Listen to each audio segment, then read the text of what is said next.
સ્થાનિક સ્વરાજની ચૂંટણીને લઈને કે જ્યાં તમામ પક્ષો તરફથી તૈયારીઓ કરવામાં આવી રહી છે તેવામાં હવે તારીખોની જાહેરાત આવતા અઠવાડિયે થઈ શકે છે તે પ્રકારની માહિતી અત્યારે સામે આવી રહી છે। સ્થાનિક સ્વરાજ્યની ચૂંટણીને લઈને આ મહત્વના સમાચાર મળી રહ્યા છે કે આવતા અઠવાડિયે ચૂંટણીની તારીખો જાહેર થઈ શકે છે। સંવાદદાતા હિરેન પાસેથી વિગતો લઈશું। હિરેન, શું અપડેટ મળી રહી છે?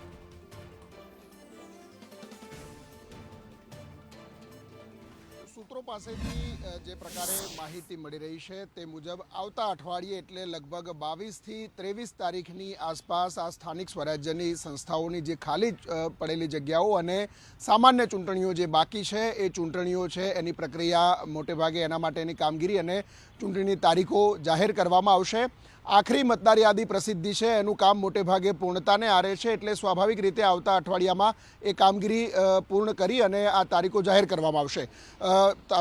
जूनागढ़ महानगरपालिकानी सामान्य चूंटणी, खेड़ा नगरपालिकानी सामान्य चूंटणी, आ उपरांत 73 जेटली नगरपालिकाओ अने अन्य तालुका पंचायतोनी जे चूंटणी है ते जाहेर थशे। ग्राम पंचायतोनी चूंटणी एनी साथे जाहेर नहीं थाय अने संभवतः 19 फेब्रुआरी पहला आ चूंटणी प्रक्रिया पूरी थाय ते प्रकारनी तैयारी करवामां आवी रही है। चूंटणी आयोग तरफथी फेब्रुआरी में एटले के 19 फेब्रुआरीए बजेट सत्र शुरू थाय छे ते पहला ज स्वाभाविक रीते 16 फेब्रुआरीए जो मतदान करवामां आवे छे तो 18 फेब्रुआरीए मतदान अने मतगणतरी है ए थाय तो भारतीय जनता पार्टी पण एवुं इच्छे छे के मतदान अने मतगणतरी है ने जेमां भाजपनो ज्वलंत विजय थाय तो बजेट सत्रनी शरूआत में पहला दिवसे भाजप जे छे विधानसभा गृहमां एनी उजवणी करी शके ए प्रकारनी पण एक सूत्रों पासेथी माहिती मळी रही छे। अने आ ज रणनीति अंतर्गत आवता अठवाडिये एटले के 22 अथवा तो 23 फेब्रुआरीनी आसपास आ स्थानिक स्वराज्यनी चूंटणीओ जे बाकी है अने सामान्य चूंटणीओ है 27% ओबीसी अनामत साथेनी जाहेर करवानी तैयारीओ राज्य चूंटणी आयोग करी रह्युं छे।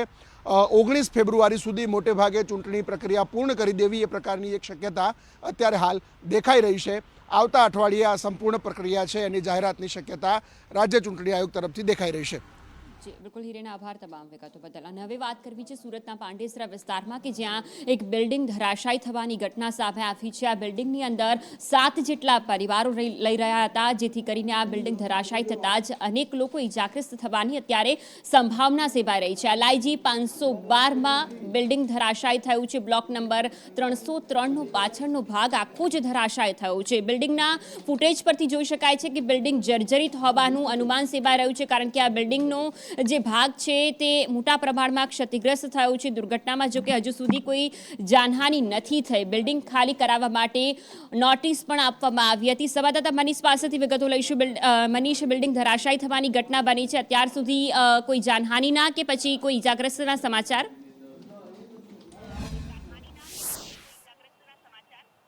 जी बिल्कुल, बात करिए तो सूरतना પાંડેસરા વિસ્તારમાંથી જે બિલ્ડિંગ આવેલું છે LIG બિલ્ડિંગ છે ત્યાં આગળ બિલ્ડિંગનો એક ભાગ છે તે ધરાશાયી થયો છે।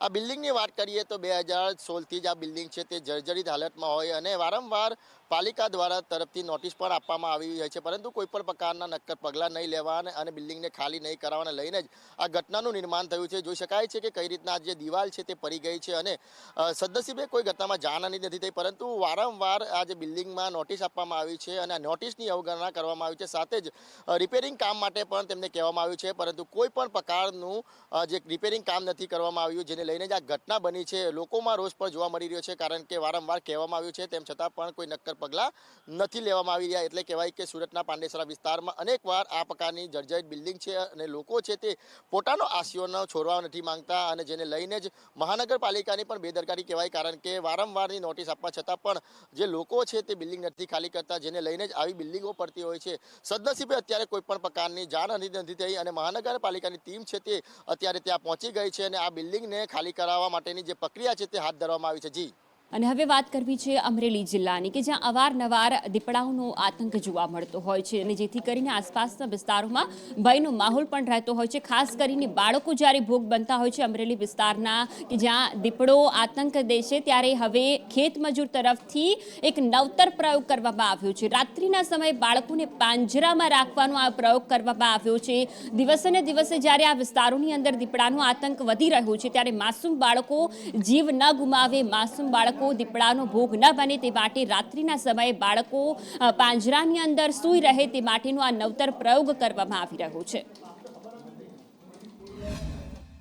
સિંહ અને દીપડાનો બહુ ત્રાસ છે અને મારા બાળ બચ્ચાને રાત્રે 12 વાગે કે 1 વાગે એટલે સેફટી માટે મેં આ પ્લાન વાપર્યો છે પાંજરાનો. અને બીજા નંબરમાં કે મારે કે નાકું મળવા જવું કે અથવા કે બહાર જવું કોઈ બૈરા મારે છે નહીં, બરાબર. બીજા નંબરમાં એમ કે બાવણું દઈને હું નાકું મળવા જઈ શકું.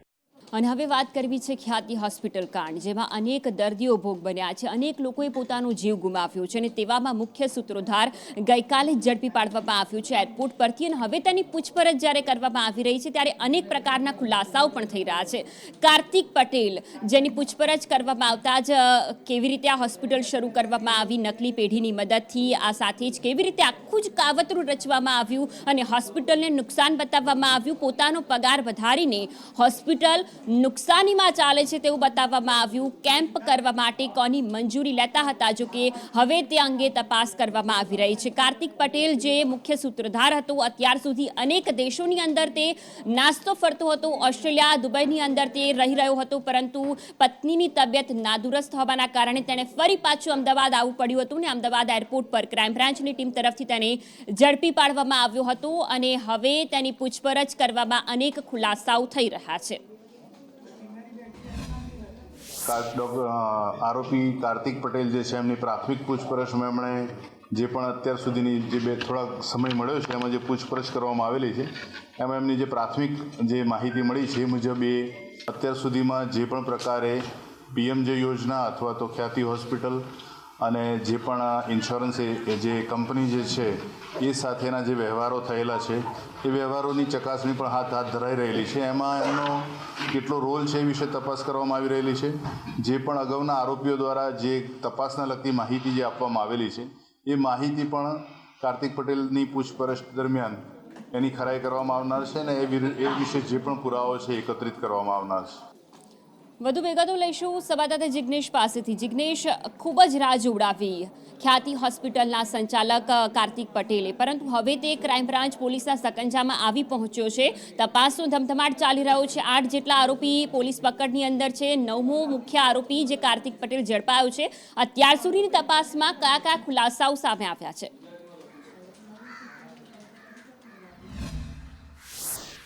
કાર્તિક પટેલની ધરપકડની વાત કરવામાં આવે તો ગુનો નોંધાયાના 2 મહિના બાદ, એટલે કે લાંબા સમય બાદ તે પોલીસની કસ્ટડીમાં આવ્યો છે. 2 મહિના સુધી તે 3 દેશોમાં ફર્યો, જોકે તેના વિરુદ્ધ અગાઉ જ લુકઆઉટ સર્ક્યુલર જાહેર કરવામાં આવ્યું હતું. પોલીસ માટે સૌથી મોટો પ્રશ્ન એ છે કે લુકઆઉટ સર્ક્યુલર હોવા છતાં તે ઓસ્ટ્રેલિયાથી ન્યૂઝીલેન્ડ અને ન્યૂઝીલેન્ડથી દુબઈ કેવી રીતે પહોંચ્યો. જોકે સૌથી મહત્વની તપાસ ક્રાઇમ બ્રાન્ચ તે દિશામાં કરી રહી છે કે જે દર્દીઓના મૃત્યુ થયા સારવાર દરમિયાન અને સારવાર બાદ, જે લોકોએ ખ્યાતિ હોસ્પિટલમાં સારવાર લીધી હતી, માટે કુલ 38 જેટલા દર્દીઓની જે સારવાર કરવામાં આવી હતી તેમના તમામના પરિવારજનો સાથે વાતચીત કરવામાં આવી રહી છે. જે દર્દીઓ મૃત્યુ પામ્યા તેવા 100થી વધારે, એટલે 112 જેટલા જે મૃત્યુ પામેલા દર્દીઓ છે તેમના પરિવારજનોની પૂછપરછ કરવામાં આવી છે. સાથે જ આરોગ્ય વિભાગ સાથે જે તેની સાંઠગાંઠ હતી, જેના કારણે અગાઉ 2 વખત લેખિતમાં ફરિયાદ મળવા છતાં શા માટે આરોગ્ય વિભાગ ખ્યાતિ હોસ્પિટલ અથવા તો તેના સંચાલકો વિરુદ્ધ કાર્યવાહી નથી કરી શક્યું, તે મામલે ક્રાઇમ બ્રાન્ચ તપાસ કરશે. આ સાથે જ પીએમજેવાય યોજનાના જે કાર્ડ ખોટી રીતે હોસ્પિટલમાં બનાવવામાં આવતા હતા અને તેમાં સીઈઓ ચિરાગ રાજપૂત સહિતના જે અન્ય લોકોની જે સંડોવણી સામે આવી હતી, તેમાં કાર્તિક પટેલનો શું રોલ છે તે તમામ મામલે તપાસ થશે. જોકે ગુનો નોંધાયા 2 મહિનાની અંદર ક્રાઇમ બ્રાન્ચે જે તપાસ કરી છે તેમાં કુલ 36 જેટલા લોકોના 164 મુજબના નિવેદન લેવા માટે કોર્ટે મંજૂરી આપી હતી, જેમાં 14થી વધુના નિવેદનો લેવાઈ ગયા છે અને તેમાં કાર્તિક પટેલ આ આખા કૌભાંડની અંદર મુખ્ય આરોપી હોવાનું ફલિત થયું છે. આ સાથે જ્યારે ઈડીએ તપાસમાં ઝંપલાવ્યું ત્યારે તેના જમીનના બેનામી વ્યવહારો અને બેનામી સંપત્તિઓ અંગે પણ હકીકત સામે આવી છે. જે સંપત્તિ આગામી સમયમાં ઈડી ગમે ત્યારે ધરપકડ કરી શકે છે. એટલે કે કાર્તિક પટેલ વિરુદ્ધ એક નહીં પરંતુ અલગ અલગ ઘણી ઘાત સામે આવે તેવી શક્યતાઓ જોવામાં આવી રહી છે અને આગામી સમયમાં તેણે ખ્યાતિ હોસ્પિટલ શરૂ કરવા માટે જે બનાવટી પેઢીઓનો સહારો લીધો હતો, તે બનાવટી પેઢીઓ કોના નામે રજીસ્ટર્ડ છે અને આ બનાવટી પેઢીઓ અંગે જે ખોટા ડોક્યુમેન્ટ અથવા તો ખોટી કોઈ પણ માહિતી સરકાર સામે મૂકવામાં આવી હશે તો તેને લઈને ક્રાઇમ બ્રાન્ચ વધુ એક ગુનો પણ નોંધી શકે છે. જી બિલકુલ જિગ્નેશ, આભાર તમામ વિગતો બદલ. તો ખ્યાતિ હોસ્પિટલનો મુખ્ય સૂત્રધાર કાર્તિક પટેલ અત્યારે પોલીસની પકડમાં આવી તો ગયો છે, પરંતુ તે પોલીસની પકડમાં આવતા જ આ તરફ ભાજપ અને કોંગ્રેસ પણ સામસામે આવી ગયા છે. એક તરફ યજ્ઞેશ દવે છે તો બીજી તરફ અમિત ચાવડા છે. કાર્તિક પટેલ પર ભાજપ અને કોંગ્રેસ આમને સામને જોવા મળ્યા. કાર્તિક પટેલ પર ભાજપ પ્રવક્તા તરફથી નિવેદન પણ આપવામાં આવ્યું અને કોંગ્રેસે પણ હવે આરોપ લગાવ્યો છે. યજ્ઞેશ દવે જ્યારે પોતાની પ્રતિક્રિયા આપી છે ત્યારે તેમણે કહ્યું છે કે પોલીસના પ્રયત્નોથી ધરપકડ કરવામાં આવી છે. ખ્યાતિકાંડનો મુખ્ય આરોપી કાર્તિક પટેલ આજે 65 દિવસ પછી અડધી રાત્રે અચાનક પકડાય છે. દીકરી પાયલનો બજાર વચ્ચે વરઘોડો કાઢવાની હિંમત સરકાર પાસે છે, પણ આ કાર્તિક પટેલનો વરઘોડો હવે નહીં કાઢે. એટલે એના માટે મારે કોઈ કોંગ્રેસના નેતાની નસીહતની જરૂર નથી અને કોંગ્રેસના નેતાઓ માત્ર ને માત્ર આવા કોઈ પણ ગુના બન્યા હોય એની ઉપર રાજકારણ રમતા હોય છે અને એમાં એમને રાજકીય રોટલા શેકવા સિવાય બીજું કોઈ કાર્ય હોતું. અમદાવાદ શહેરની અંદર દિવસે ને દિવસે આતંક વધતો હોય તે પ્રકારની ઘટનાઓ સામે આવી રહી છે. રાણીપ વિસ્તારની ઘટના સામે આવી છે કે જ્યાં એએમસી તરફથી દબાણ હટાવવાની કામગીરી કરવામાં આવી રહી હતી ને ત્યારે તેમના પર હુમલો કરવામાં આવ્યો છે. પીએસઆઈની ધમકી પણ આપવામાં આવી છે. અમદાવાદના રાણીપ વિસ્તારની આ ઘટના છે કે જ્યાં રામજીભાઈ ખાડિયાની ચાલી કેશવનગર ખાતે બનાવ બન્યો હતો. એએમસીની ટીમ તરફથી દબાણ હટાવવાની કામગીરી કરવા માટે પહોંચવામાં આવ્યું હતું, પરંતુ પીએસઆઈને કોલર પકડીને મારી નાખવાની ધમકી સ્થાનિકો તરફથી આપવામાં આવી હતી. વધુ વિગતો સંવાદદાતા જિગ્નેશ પાસેથી લઈશું. જિગ્નેશ, શું છે આ ઘટનાની વિગતો?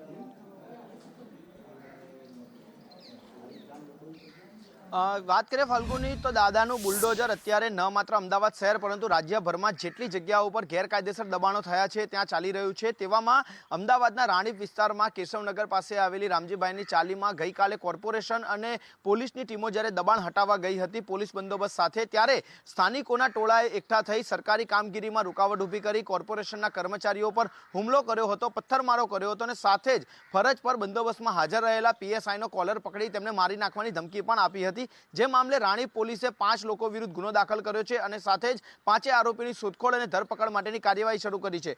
જોકે હજી રાજ્ય કેશવનગર વિસ્તાર છે ત્યાં ઘણા કહી શકાય કે જે ગેરકાયદેસર દબાણો છે તે હટાવવાની આગામી સમયમાં પણ કામગીરી થનાર છે, જેને લઈ પૂરતો બંદોબસ્ત સાથે આ કામગીરી કરવામાં આવે તેવી કોર્પોરેશનની ટીમ દ્વારા પણ રજૂઆત કરવામાં આવી છે. હવે વાત કરવી છે જ્યારે દાદાનું બુલડોઝર રાજ્યની અંદર વિવિધ જિલ્લાઓની અંદર ફરી રહ્યું છે ત્યારે અમદાવાદની અંદર કે જ્યાં કાચની મસ્જિદની સામે ગેરકાયદે બાંધકામ ઊભું કરવામાં આવ્યું હતું. વક્ફ બોર્ડની આ જમીન હતી જ્યાં ગેરકાયદે બાંધકામ મામલે ફરિયાદ પણ દાખલ થઈ હતી. ત્યાં હવે બુલડોઝર ફર્યું છે. ગેરકાયદે બાંધકામ પર બુલડોઝર ફેરવવામાં આવ્યું છે. એએમસી તરફથી કાર્યવાહી કરવામાં આવી છે જ્યાં કાચની મસ્જિદની સામે 10 જેટલી દુકાનો છે આ તમામ દુકાનો તોડી પાડવામાં આવી છે. ઉર્દુ શાળા નંબર 3 અને 4ની અંદરની આ ઘટના છે જ્યાં હાઈકોર્ટ તરફથી નિર્ણય આપવામાં આવ્યો હતો કે આ બાંધકામ તોડી પાડવામાં આવે. કોર્પોરેશને આ જે બિલ્ડિંગ હતી એ લગભગ 2009-10માં આ લોકોએ ઉતારી લીધી. એટલે પછી એમને વારંવાર રજૂઆત કરી હતી કે ભાઈ તમે આનો કબજો અમને સોંપી દો, કારણ કે અમારે મસ્જિદના નિભાવ માટે અમને પૈસાની સખત જરૂર હતી અને આ લોકોએ અમને કબજો આપ્યો નહીં. એટલે અમે જગ્યા તો અમારી હતી એટલે એ સમજીને અમે આ ડેવલપ કર્યું હતું 2017માં. એ ખાલી આ લોકોએ એમ કીધું ભાઈ તમે આ ઇલીગલ કન્સ્ટ્રક્શન છે એટલે એ બાબતનું ચાલે છે. ને અત્યારે આ લોકોએ અમને 261 અને 262ની નોટિસો આપી. તો એના સામે અમે હાઈકોર્ટ ગયા હતા એટલે હાઈકોર્ટે અમને સ્ટે ના આપ્યો એટલે પછી આ લોકો ડિમોલિશિંગ કર્યું. અમદાવાદના જમાલપુર વિસ્તારના કાચની મસ્જિદ પાસે આવેલ ગેરકાયદે બાંધકામો છે કે જે અમદાવાદ મ્યુનિસિપલ કોર્પોરેશન દ્વારા દૂર કરવામાં આવ્યા છે. જે રીતે ધારાસભ્ય છે અમિત શાહ દ્વારા પત્ર લખીને તંત્રને આ ગેરકાયદે બાંધકામો અંગે જાણ કરવામાં આવી હતી કે ઉર્દુ શાળા નંબર 3 અને 4 ઉપર આ પ્રકારે ગેરકાયદે બાંધકામ કરી દેવામાં આવ્યું હતું, જેની જાણ કોર્પોરેશને થતાં જ તરત કાર્યવાહી પણ કરવામાં આવી અને ખાસ કરીને આ જે મામલો છે તે હાઈકોર્ટ સુધી પણ પહોંચ્યો હતો અને હાઈકોર્ટના નિર્ણય આવ્યા બાદ હવે આ બાંધકામને તોડવામાં આવી રહ્યું છે. આ જે આખું બાંધકામ હતું દુકાનો છે કે જે સ્કૂલની જગ્યા પર પાડી દેવામાં આવી હતી. કાચની મસ્જિદ પાસે આ ગેરકાયદે બાંધકામો જે કરવામાં આવ્યા હતા તેને લઈને ધારાસભ્ય દ્વારા પત્ર લખવામાં આવ્યો અને ત્યારબાદ આખે સમગ્ર મામલે તપાસ પણ થઈ અને આની ઉપર બુલડોઝર ફેરવી દીધું છે અને તમામ બાંધકામો છે કે જેને દૂર કરવામાં આવ્યા છે. કેમેરા પર્સન મનીષ વાણિયા સાથે આયુષી યાજ્ઞિક, સંદેશ ન્યૂઝ, અમદાવાદ. તો સતત 8મા દિવસે પણ દ્વારકાની અંદર ગેરકાયદે બાંધકામ તોડવાની કામગીરી ચાલુ છે. 8મા દિવસે પણ અનેક ગેરકાયદે મંદિરો છે જેને તોડી પાડવામાં આવ્યા છે. દરિયાઈ પટ્ટા પર દરિયાઈ વિસ્તારની અંદર જે પણ મંદિરો આવેલા હતા, જે ગેરકાયદે જમીન પર ખડકી દેવામાં આવ્યા હતા, તેના ઉપર બુલડોઝર ફેરવી દેવામાં આવ્યું છે. મેગા ડિમોલેશનની અંદર 8મા દિવસે પણ આ કામગીરી ચાલુ છે, જ્યાં ધાર્મિક સ્થળો પર બુલડોઝર ફેરવવામાં આવ્યું છે. ગેરકાયદે અહીંયા આ મંદિરોની સ્થાપના કરવામાં આવી હતી, જેના ઉપર બુલડોઝર ફેરવાયું છે.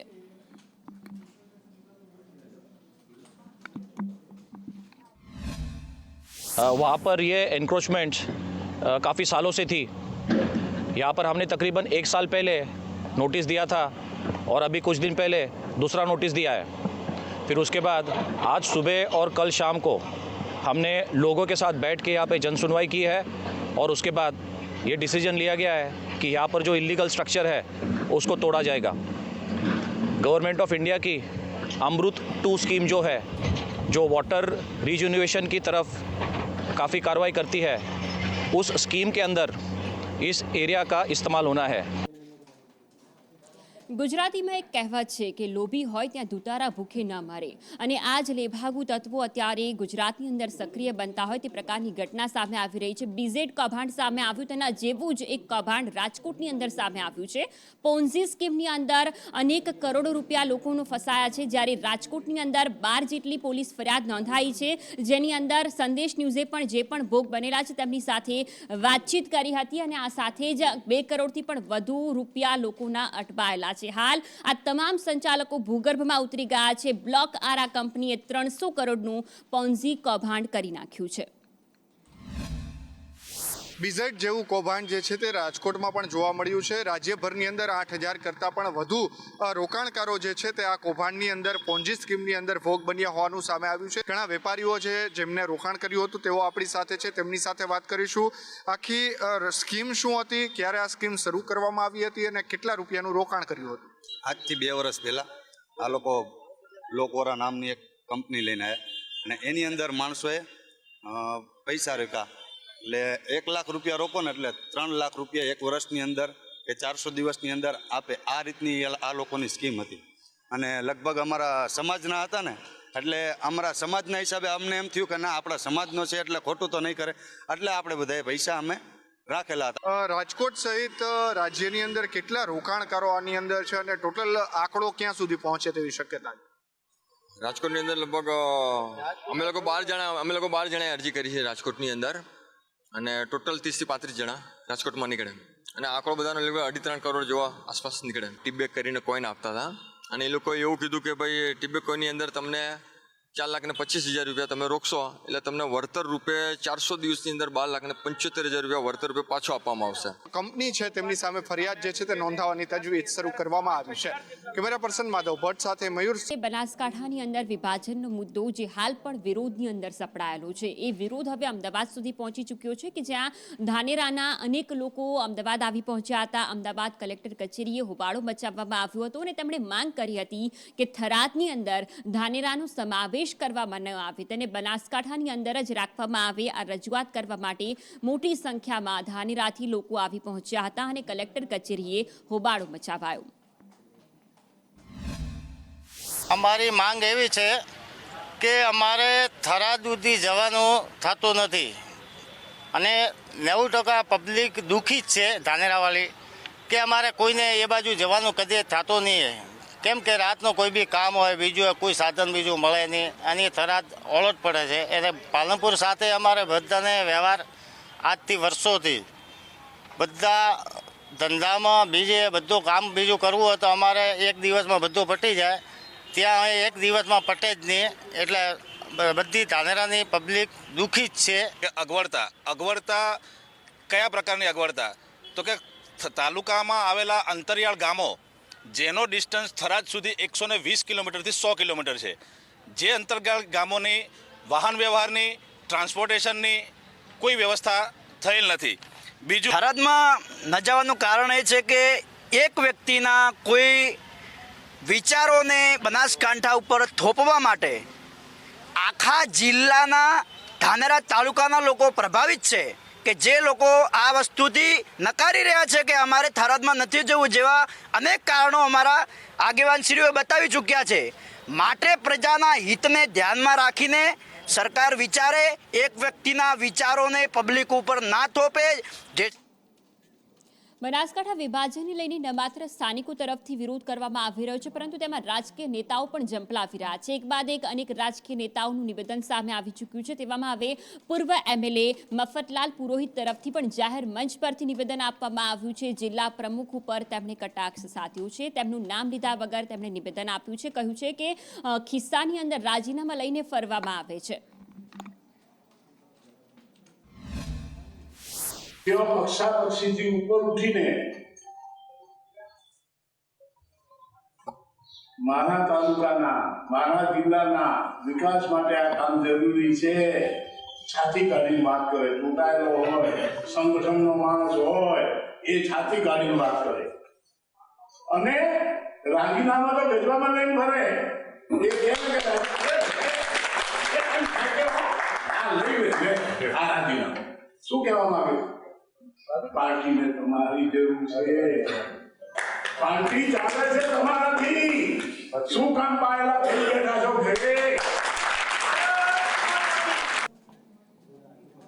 બનાસકાંઠા વિભાજનને લઈને જ્યારે એક તરફ વિરોધ ચાલી રહ્યો છે, રોષ ચાલી રહ્યો છે, તેવામાં હાસ્યનું મોજું પણ ફરી વળ્યું છે અને તે બન્યું છે પાલનપુર ખાતે સ્વામિત્વ કાર્ડ યોજનાના અંતર્ગત કાર્યક્રમ યોજાયો હતો, જેમાં વિધાનસભા અધ્યક્ષ શંકર ચૌધરી પહોંચ્યા હતા. તેમના તરફથી કાર્ડ વિતરણ કરવામાં આવી રહ્યા હતા. ત્યારે સ્ટેજ પર કાંકરેજના વ્યક્તિ કાર્ડ લેવા પહોંચ્યા હતા અને તેમને પૂછવામાં આવ્યું હતું શંકર ચૌધરી તરફથી કે તમે ક્યાંના છો?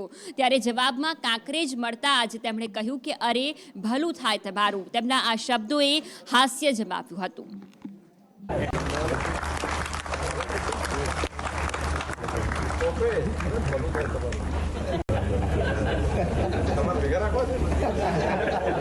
ત્યારબાદ નાઈ મીનાબેન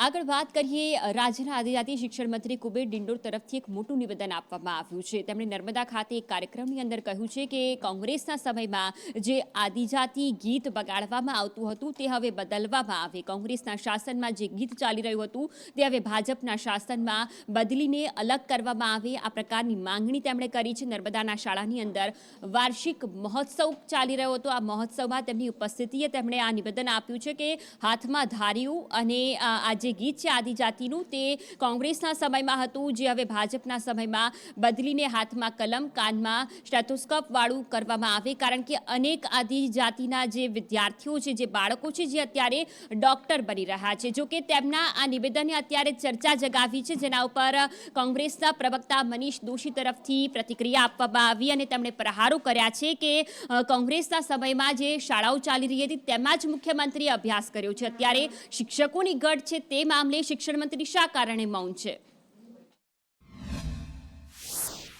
સાતમા ધોરણ સુધી ભણ્યા ને એવા કોઈ છે? હાથ ઊંચો કરો તમારામાંથી. છે કોઈ? એક બેનના, બે બેનના હાથ ઊંચા કર્યા. તમે બધા કોંગ્રેસના શાસનમાં ભણ્યા અને આ બધા મારે ભાજપના શાસનમાં ભણ્યા એટલે આ બધા આગળ વધવાના છે. આ કોંગ્રેસના શાસનમાં આપણે હતા ને એમાં તમારે પાછું અહીંયા ડખાવાળું ચાલ્યું. આ શાકપારા, ઢેડિયાપારા ને નેત્રંગ ને આ બાજુ તો એમાં પાછો મેળ તો પડ્યો જ ને. કઈ બધાને પાછળ રાખવાનું જ કામ કર્યું, ગુમરાહ કરીને. જે નિવેદન કોંગ્રેસ ઉપર ટિપ્પણી કરી, હકીકતમાં તેઓએ તો એ કહેવું જોઈએ કે કોંગ્રેસના શાસનની અંદર મફત શિક્ષણનો અધિકાર મળ્યો. કોંગ્રેસની શાસનની અંદર મંત્રીશ્રી સહિતના તમામ, મુખ્યમંત્રી સહિતના સરકારી શાળાઓમાં ભણ્યા, કોલેજમાં ભણ્યા, યુનિવર્સિટીમાં સરકારીમાં ભણ્યા, જે કોંગ્રેસ શાસનમાં સપ્લાય હતી. હવે એ ખબર નથી પડતી કે તેઓની પ્રગતિ થઈ છે કે એમને નથી મળ્યું તક. એમને પોતાનું દુઃખ વ્યક્ત કર્યું કે આદિવાસી સમાજનું. અલગ ભીલ પ્રદેશ બનાવવાની માંગણી છેલ્લા ઘણા સમયથી ચાલી રહી છે. તેવામાં ગઈકાલે મહેશ વસાવા તરફથી પણ આ મામલે નિવેદન આવ્યું હતું અને તેમણે કહ્યું હતું કે ભીલ પ્રદેશ તો અમે મેળવીને જ રહીશું. ત્યારે આજરોજ સાંસદ મનસુખ વસાવાએ કહ્યું છે કે ભીલ પ્રદેશની માંગણી સાથે હું સહમત નથી. તેમણે કહ્યું છે કે આદિજાતિનો વિકાસ થવો જોઈએ, તે જે પટ્ટાઓ છે, તે જે વિસ્તારો છે તેની અંદર વિકાસ પહોંચવો જોઈએ ને ત્યાંના જે લોકો છે તે વિકાસથી વંચિત ન રહેવા જોઈએ. જો ભીલ પ્રદેશની માંગ કરનારાઓ ભૂતકાળમાં ઘણા બધા લોકો હતા. એમાં ગઈકાલે જ ઝઘડિયા તાલુકાના રૂમાલપાલા ગામે મારે એક લગ્ન પ્રસંગમાં જવાનું થયું. ત્યાં સોમજીભાઈ ડામોર મળ્યા. એ પોતે પણ કહ્યું કે ભાઈ આ એક જે તે સમયે અમે ખોટી શક્તિ વેડફી, એ માંગ જ અમારી ખોટી હતી. આદિવાસી સમાજને વિકાસના માર્ગે લઈ જવા માટે એવી યોજનાઓ અમલમાં લાવવી જોઈએ જે નરેન્દ્રભાઈ મોદી કરી રહ્યા છે. એટલે વિકાસની વાતો કરવી જોઈએ. અલગ ભીલ પ્રદેશની માંગણી એ બિલકુલ ખોટી છે અને બિલકુલ એમનો એजेंडा જ નથી. पहला एजेंडा जाहिर करे, क्योंकि आधे महाराष्ट्र के अंदर है, आधे गुजरात के अंदर हमको डिवाइड किए हैं, मध्य प्रदेश के अंदर डिवाइड किया है और राजस्थान के. इसलिए पॉलिटिकल भी हमको बहुत बड़ा नुकसान होता है और सामाजिक भी हमको बहुत बड़ा नुकसान होता है. इसलिए हम भीलिस्तान के लिए हम लड़ते हैं और लड़ेंगे. आने वाले समय के अंदर जो भी आंदोलन करना पड़े वो आंदोलन करेंगे. અને હવે વાત કરવી છે ક્યારેય ન વિસરાય તેવા ગોઝારા અકસ્માત જે વડોદરાની અંદર થયો હતો, હરણી બોટ કાંડ, જેને આજે 1 વર્ષ વીતી ચૂક્યું છે. 14 જેટલા વ્યક્તિઓ, જેમાં 12 જેટલા વિદ્યાર્થીઓ અને 2 શિક્ષકોએ પોતાનો જીવ ગુમાવ્યો હતો. આ ઘટનાની અંદર 1 વર્ષ પૂર્ણ થતાં જ તમામ મૃતકોને શ્રદ્ધાંજલિ આપવામાં આવી. પરિવારજનોની અંદર હાલ પણ આ ઘટના જે વિસરાય તેવી નથી. પોતાના નાના નાના વહાસોયાને ગુમાવવાનો આ આજનો દિવસ હતો, ગોઝારો દિવસ સાબિત થયો હતો વડોદરાની અંદર. પરંતુ આખા જ રાજ્યની અંદર તેના પડઘા પડ્યા હતા. જો કે 21 જેટલા જે લોકો આની અંદર સંડોવાયેલા હોવાની માહિતી સામે આવી હતી. હાલ તે તમામ લોકો જામીન પર છે. બીજી તરફ આજરોજ મ્યુનિસિપલ કમિશનર વડોદરાના તેમનું પણ નિવેદન સામે આવ્યું અને તેમણે કહ્યું છે કે જે પણ આની સાથે સંડોવાયેલા હતા તે તમામ ઉપર કાર્યવાહી કરવામાં આવી છે. હરણી બોટકાંડને આજે 1 વર્ષ પૂર્ણ થયું છે, ત્યારે મૃતકોના જે પરિવારજનો છે તે આજે શ્રદ્ધાંજલિ આપવા મૃતકોને માટે અહીંયા આવ્યા છે. આ ઘટના એટલી દર્દનાક છે કે અમને દુઃખ થતું હોય તો પરિવારજનો હજુ પણ ન્યાય માંગી રહ્યા છે. અમે તો એ જ કહેવા માંગીએ છીએ કે આજે વર્ષ થઈ ગયું, સરકારને જાગવું જોઈએ કે આજે વર્ષ થઈ ગયું શું કરી રહ્યા છે. તમે ભ્રષ્ટાચારીઓને ક્યાં સુધી સાવરશો. આજે 1 હોનારત જાન્યુઆરીમાં ઘટી, બીજી જુલાઈમાં પૂરને લીધે આખો બરોડા ડૂબી ગયું. તો એ ભ્રષ્ટાચારી તંત્ર જાગ્યું નહીં તો ક્યારે જાગશો તમે લોકો? બીજા કોઈ હાદસાની રાહ જુઓ છો? આરોપીઓ છૂટી ગયા છે જામીન પર અને એ લોકો એવું કહે છે હવે કે અમે તો આરોપીઓ છે જ નહીં. એ લોકોએ એવી અરજી કરી છે. સ્કૂલવાળા એવું કહે છે કે અમે તો જવાબદારી નથી, એ કોટિયા પ્રોજેક્ટની જવાબદારી આવે. કમિશનર સાહેબ શું કહે છે ખબર નહીં. એ લોકો સજા આપે છે કે 5,000 રૂપિયા પેન્શનમાં. ધક્કા જ ખાઓ છો.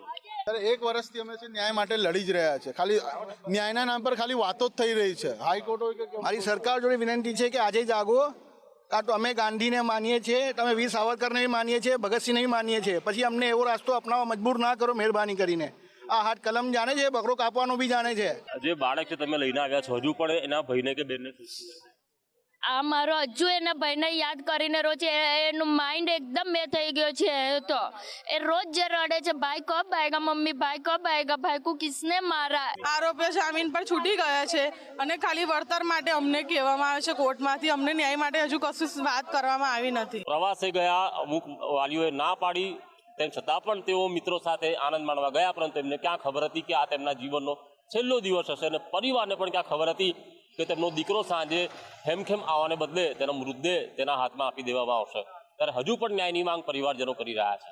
કેમેરા પર્સન નિકેશ વડન સાથે કુણાલ શર્મા, સંદેશ ન્યૂઝ.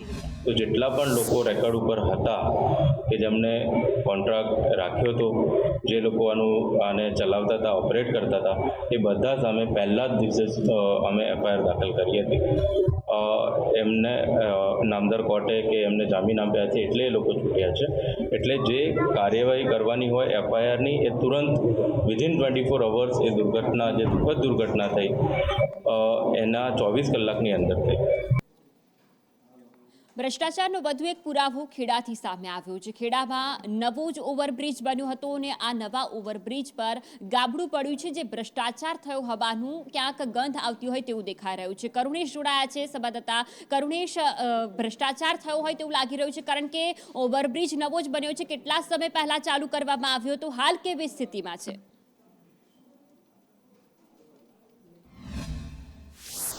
જી ફાલ્ગુની, ભ્રષ્ટાચાર થયો હોય એવું લાગી નથી રહ્યું, પરંતુ તેનો પ્રત્યક્ષ અહીંયા પુરાવો જોવા મળ્યો છે. કારણ કે જે બ્રિજને હજુ 10 જ મહિના થયા છે, 10 મહિના પહેલા રાજ્યના મુખ્યમંત્રી ભૂપેન્દ્ર પટેલ દ્વારા આ બ્રિજનું લોકાર્પણ કરવામાં આવ્યું અને 10 મહિનાની અંદર જ બ્રિજના પોપડા પડવાનું શરૂ થઈ ગયું. પહેલા તો આપણે આ દ્રશ્યો બતાવી દઉં કે આ જે બ્રિજ છે ડાકોરને જોડતો બ્રિજ છે. ઉમરેઠથી ઠાસરા જવું હોય કે કપડોન જવું હોય તો આ બ્રિજ બનાવવામાં આવ્યો છે અને આ બ્રિજમાં તમે જે જોઈ રહ્યા છો તે મસ્ત મોટા પોપડા પડી રહ્યા છે. બ્રિજમાંથી ગાબડા પડી રહ્યા છે. હમણાં જ હાલમાં જ થોડી વાર પહેલા એક ગાબડું પડ્યું અને તે ગાબડાને કારણે એક વ્યક્તિ અહીંયાથી પસાર થઈ રહ્યા હતા, તે માંડ બચ્યા. અને આપ જોઈ રહ્યા છો અત્યારે કે આ જે ગાબડું છે, આ ગાબડું મસ્ત મોટું ગાબડું અહીંયા પડ્યું છે. મારે પણ બચીને અહીંયા રહેવું પડે, કારણ કે ઉપર ગમે ત્યારે ઉપરથી ગાબડું પડી શકે છે. આ મારા હાથમાં આપ જોઈ શકો છો કે આ ભ્રષ્ટાચારનો બનાવેલો આ બ્રિજ અને આ બ્રિજ ઉપરથી આ પડેલું ગાબડું આ કોઈકના માથા ઉપર પડે તો ઓન ધી સ્પોટ તેનું મૃત્યુ થઈ શકે છે. આ એ પ્રકારનું આ એટલા મોટા પ્રમાણમાં આટલું ગાબડું પડ્યું છે ને ઉપર પણ જે પ્રકારે અહીંયા જોવા મળી રહ્યું છે, ગાબડું હજુ લટકેલું છે.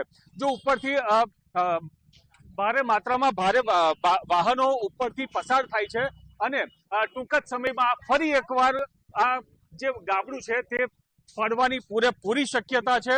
ત્યારે આપ જોઈ રહ્યા છો કે ગાબડું જે પડ્યું છે તેની અંદરથી સળિયા પણ આખા સળિયા જે છે એ આરસીસીના સળિયા જે છે તે દેખાઈ રહ્યા છે. કેટલાક સ્થાનિકો અહીંયા આગળ જોડાયા છે, સીધા સ્થાનિકો સાથે વાત કરીએ.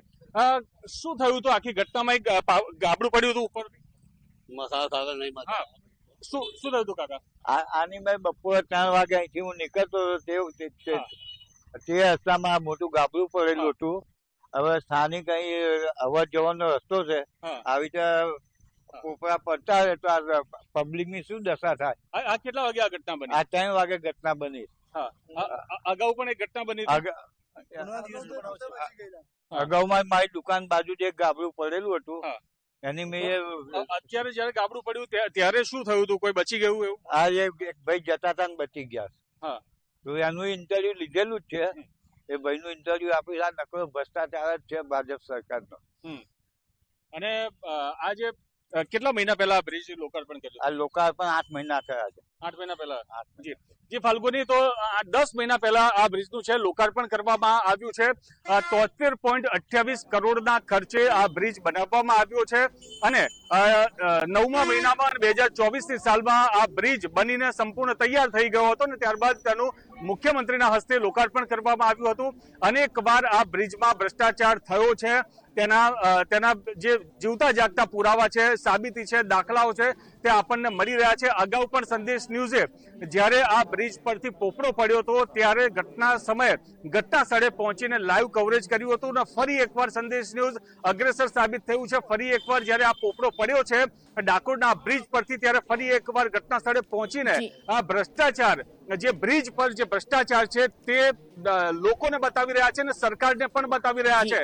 કારણ કે વારંવાર આ પ્રકારની ઘટના બને છે. સદનસીબે જ્યારે આ ભ્રષ્ટાચારનો પોપડો પડ્યો ત્યારે નીચેથી જે વ્યક્તિ પસાર થઈ રહ્યો હતો સદનસીબે બચી ગયો. જો આ જે મોટું ગાબડું છે, જો આટલો મોટો જે પથ્થર છે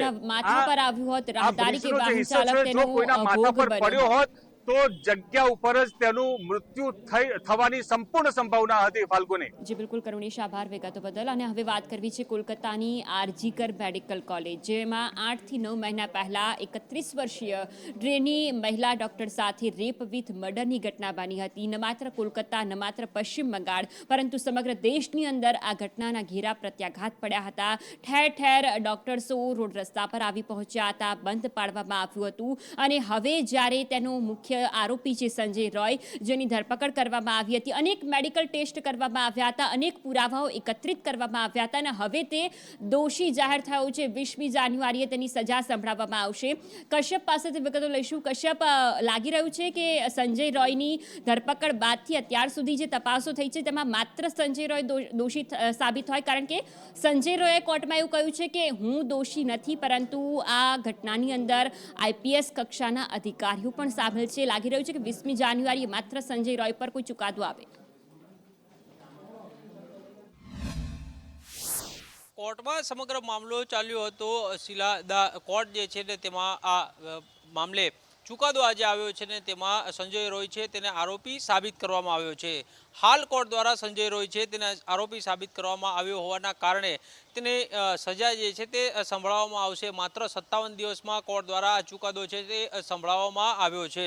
20 જાન્યુઆરીના દિવસે આ આરોપીને કેટલી સજા કોર્ટ દ્વારા ફટકારવામાં આવે છે તેના ઉપર સૌની નજર છે. 31 વર્ષીય ટ્રેની ડોક્ટર ઉપર બળાત્કારની ઘટના બની હતી, હત્યાની ઘટના બની હતી અને તેના કારણે દેશભરમાં વિરોધ જોવા મળી રહ્યો હતો અને એક આક્રોશ જોવા મળી રહ્યો હતો અને હવે તે મામલે આરોપી જે છે, મુખ્ય આરોપી સંજય રોય, તેને કોર્ટ દ્વારા દોષિત સાબિત જાહેર કરવામાં આવ્યો છે અને આગામી 20 જાન્યુઆરીના દિવસે તેને કોર્ટ સજા સંભળાવશે. જી આભાર વિગતો બદલ. અને હવે વાત કરવી છે 16મી જાન્યુઆરીએ રાત્રે સૈફ અલી ખાનના ઘરે થયેલા હુમલાની. આ હુમલાની અંદર સૈફ અલી ખાન ગંભીર રીતે ઇજાગ્રસ્ત થયા હતા, જેમને હોસ્પિટલમાં બે સર્જરી કરવાની ફરજ પડી હતી. ત્યારે હવે LCBની ટીમ નિવાસસ્થાને પહોંચ્યું છે કે કેવી રીતે આરોપી સૈફ અલી ખાનના ઘરે પહોંચ્યો હતો, એન્ટર થયો હતો. જો કે CCTV ફૂટેજ તો સામે આવ્યા છે, પરંતુ આરોપી કેવી રીતે આખી જ ઘટનાને અંજામ આપે છે તે મામલે LCBની ટીમ ઘરે પહોંચી છે.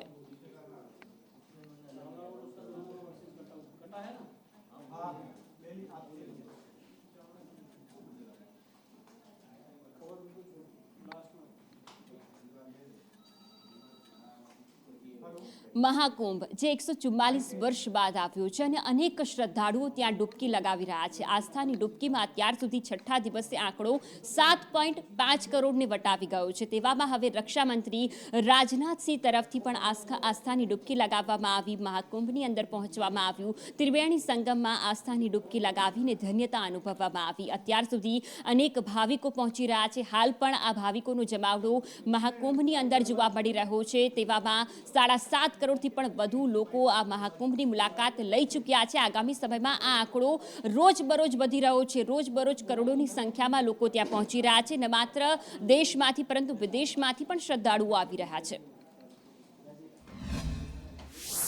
मैं मानता हूं कि सचमुच ये मेरा सौभाग्य है कि परमात्मा ने वो अवसर प्रदान किया कि इस प्रयागराज के महाकुंभ जो एक विशेष प्रकार का महाकुंभ है, वहाँ पर आकर और संगम में स्नान करके मैं स्वयं को बहुत ही कृतार्थ महसूस कर रहा हूँ.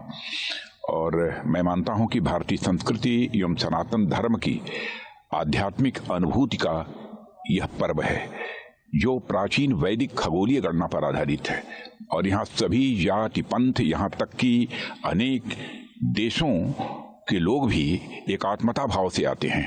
और मैं मानता हूं कि यह गंगा, यमुना व सरस्वती के साथ सनातन धर्म की आध्यात्मिकता, वैज्ञानिकता और साथ ही साथ सामाजिक समरसता का भी यह संगम है.